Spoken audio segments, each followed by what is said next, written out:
Karuvannur കള്ളപ്പണക്കേസിൽ CPM വിടുതൽ ഹർജി നൽകും. വിചാരണ കൂടാതെ കേസിൽ നിന്ന് ഒഴിവാക്കണമെന്നാവശ്യപ്പെട്ടാണ് പാർട്ടിയും പ്രതികളായ നേതാക്കളും കോടതിയിൽ വിടുതൽ ഹർജി നൽകുന്നത്.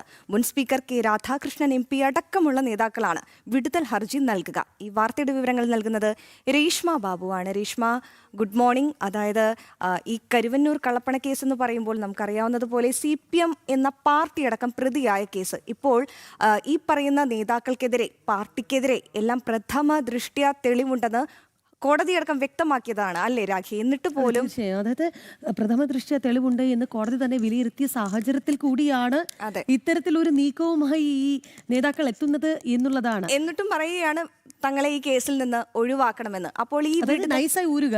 അതെ, അതിന് എത്രത്തോളം സാധ്യതയുണ്ട് ഈ നേതാക്കളുടെ ഈ വിടുതൽ ഹർജിക്ക്?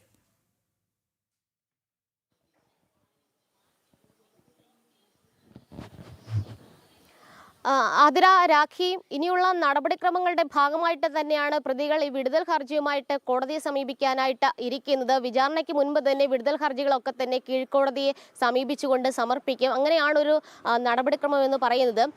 CPM പാർട്ടി കരുവന്നൂർ കള്ളപ്പണ ഇടപാട് കേസിൽ 68ാം പ്രതിയാണ്. അതോടൊപ്പം തന്നെ CPMന്റെ ജില്ലാ, ഏരിയ, ലോക്കൽ സെക്രട്ടറിമാരും ഒക്കെ തന്നെ പ്രതികളാണ്.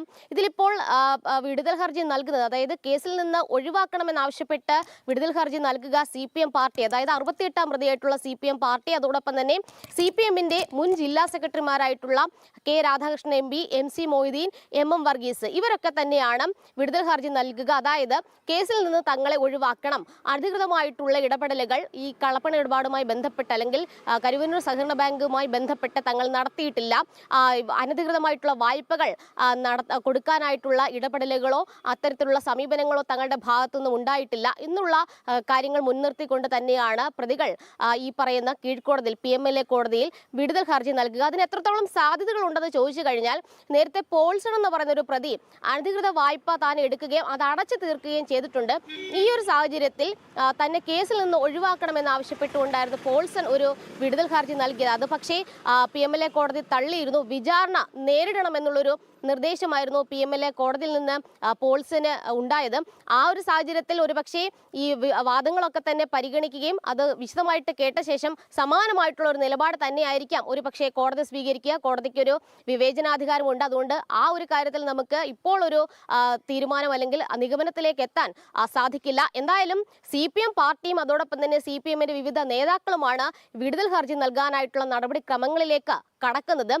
നേരത്തെ ഈ സമാനമായിട്ടുള്ള ആവശ്യങ്ങൾ അല്ലെങ്കിൽ സമാനമായിട്ടുള്ള വാദങ്ങൾ ഈ നേതാക്കൾ ഉന്നയിച്ചതാണ്. പാർട്ടിക്ക് വേണ്ടിയിട്ട് CPMന്റെ ഇപ്പോഴത്തെ തൃശൂർ ജില്ലാ സെക്രട്ടറി ആയിട്ടുള്ള KV അബ്ദുൽ ഖാദർ ആയിരിക്കും വിടുതൽ ഹർജി നൽകുക. സമാനമായിട്ടുള്ള വാദം തന്നെയായിരിക്കും. അതായത് അനധികൃതമായിട്ടുള്ള ഇടപെടലുകൾ പാർട്ടിയുടെ ഭാഗത്തുനിന്നും ഉണ്ടായിട്ടില്ല, അത്തരത്തിൽ ഏതെങ്കിലും നടപടി സ്വീകരിച്ചിട്ടുണ്ടെങ്കിൽ അതിന് തെളിവുകളൊന്നും തന്നെ എടുക്കാനായിട്ട് അല്ലെങ്കിൽ തെളിവുകൾ ശേഖരിക്കാനായിട്ട് അന്വേഷണ സംഘത്തിന് സാധിച്ചിട്ടില്ല തുടങ്ങിയ കാര്യങ്ങൾ തന്നെയായിരിക്കും പാർട്ടിയും വിടുതൽ ഹർജിയിൽ വാദമായിട്ട് ഉന്നയിക്കുക. ആദ്യഘട്ട കുറ്റപത്രത്തിൽ 55 പ്രതികളാണ് കരുവന്നൂർ കള്ളപ്പണ ഇടപാട് കേസുമായിട്ട് ഉള്ളത്. അതോടൊപ്പം തന്നെ അനുബന്ധ കുറ്റപത്രത്തിൽ 28 പ്രതികളുമുണ്ട്. എന്തായാലും വിചാരണയ്ക്ക് മുന്നോടിയായിട്ടാണ് ഈ വിടുതൽ ഹർജി നൽകിക്കൊണ്ടുള്ള ചില നീക്കങ്ങളിലേക്ക് പ്രതികൾ കടക്കുന്നത്. ശരി രേഷ്മ, അതായത് അപ്പോൾ ഈ വിചാരണ പോലും കൂടാതെ തങ്ങളെ ഈ കേസിൽ നിന്ന് അങ്ങ് ഒഴിവാക്കി തരണം എന്നാണ് CPM നേതാക്കൾ പറയുന്നത്. എന്തായാലും തടിയൂരാനുള്ള പറഞ്ഞതുപോലെ അതൊരു സ്വാഭാവിക നടപടിയാണ്. അതുകൊണ്ടത് കാര്യമില്ല എന്നുള്ളത് തന്നെ വേണം മനസ്സിലാക്കാൻ. രേഷ്മ ബാബുവാണ് വാർത്തയുടെ വിശദാംശങ്ങൾ നൽകിയത്.